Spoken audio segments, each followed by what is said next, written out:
यानंतर एक मोठी बातमी नागपूरमधून। नागपूरमध्ये कोराडी मंदिराजवळ प्रवेशद्वाराचा स्लॅब कोसळलेला आहे आणि हा स्लॅब कोसळून 7 ते 8 जण गंभीररित्या जखमी झालेले आहेत। जखमींवर रुग्णालयामध्ये उपचार सुरू आहेत। चंद्रशेखर बावनकुळे कोराडी देवी संस्थानचे अध्यक्ष आहेत आणि याच मंदिरात जो कमान आहे, या मंदिरात जाण्यासाठी जी कमान आहे त्या मुख्य प्रवेशद्वारावरची कमानच कोसळली होती आणि ह्या स्लॅब कोसळला। हा स्लॅब कोसळून 7 ते 8 जण यात जखमी झालेले आहेत, तर जखमींवर सध्या उपचार सुरू आहेत। तर कोराडी देवीचं हे मंदिर आहे।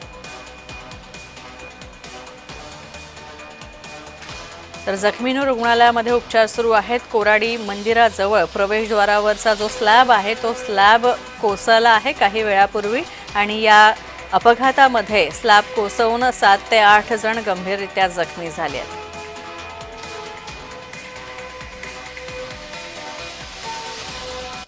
इथे कोराडी मंदिराच्या मागे जे महाद्वाराचं बांधकाम चालू आहे तिथे ऑलरेडी एनडीआरएफची टीम आहे, लोकल पोलीस ऑलरेडी इथे पोहोचले आहेत, अँब्युलन्स आहेत।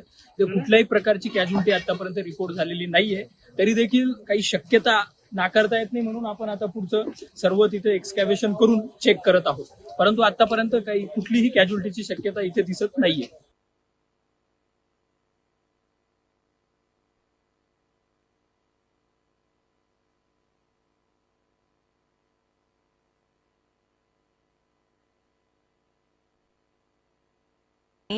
तशी बातमी अजून नाहीये, वृत्त नाहीये तसं। तर 7 ते 8 जण गंभीररित्या जखमी झालेले आहेत।